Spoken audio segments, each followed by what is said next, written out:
Pour continuer à en parler, j'accueille le député qui n'a pas peur du ridicule, Joachim Son-Forget.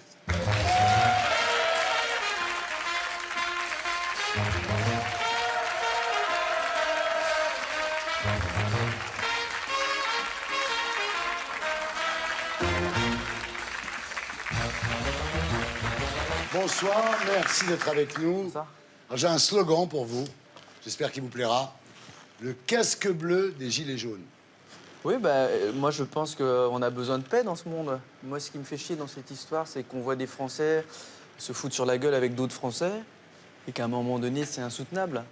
Mais ça a été ma position depuis le départ, parce que j'avais été dans une position compréhensive sur les Gilets jaunes. Parce que moi, le 17 novembre, j'étais en campagne à ce moment-là pour la direction d'En Marche. Et j'ai décidé de faire une campagne très rurale. Donc, je suis allé dans mon département d'origine, en Haute-Marne. J'ai été voir des Gilets jaunes sur des ronds-points à Langres, à Chaumont, à Saint-Dizier.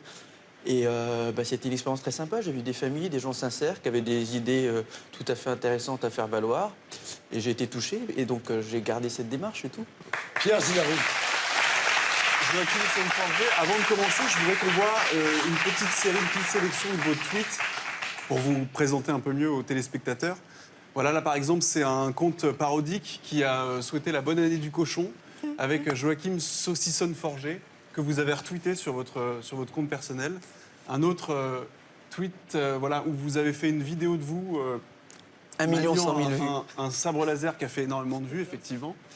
Un suivant où vous expliquez que votre plat préféré, ce sont les coquillettes jambon gruyère et vous mettez quand je rentre chez moi à Genève, une photo. Mon délice de Et enfin, des pâtes tranquillos. Un dernier pour la route, voilà, où vous posez avec une petite peluche et puis un petit mot destiné à vos camarades de parti. Alors ma question est très simple, Joachim Son-Forget. De quelle planète venez-vous?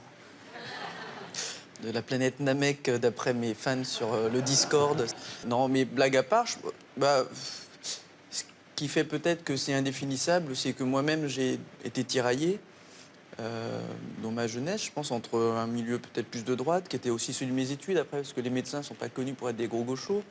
Mais de l'autre côté, je passais ma vie, beaucoup de temps en tout cas, avec mon prof de piano, qui était un vieux marxiste dans l'âme. Vous vous voyez comment? Comme vraiment un médiateur dans la crise des Gilets jaunes, comme un potentiel candidat aux européennes ou tout simplement comme un provocateur? La fin en soi, c'est pas les élections.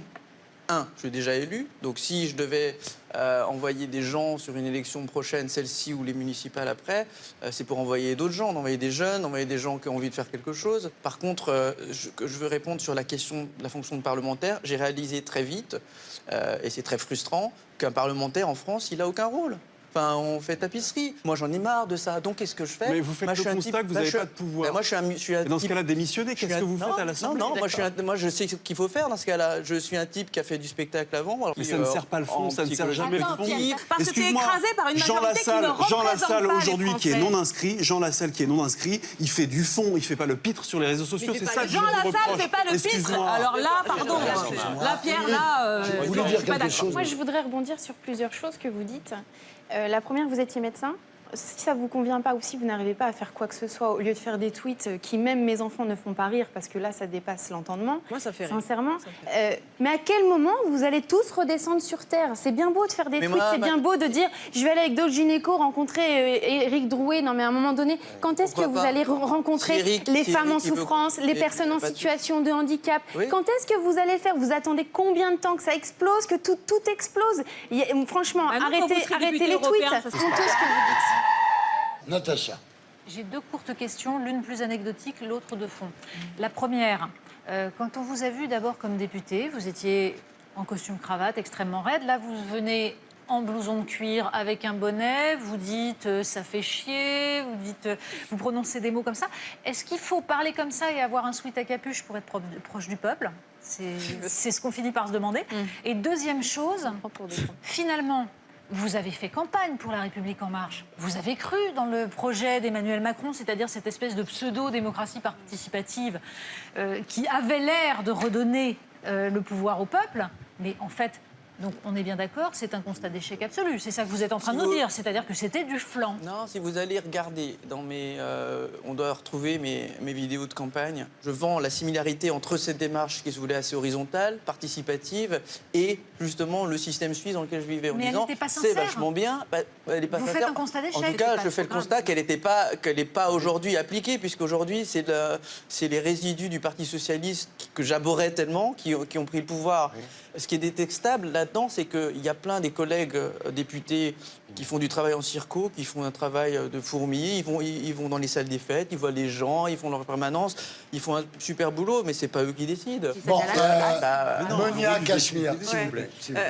Moi, je trouve qu'on vous fait un procès injuste. Pas grave. Ça ne veut pas dire que vous êtes habillé comme ça, que vous n'avez pas des idées politiques. Je suis désolée, vos Stan Smith ne sont pas moins sérieuses que les chaussettes du Vatican de François Fillon.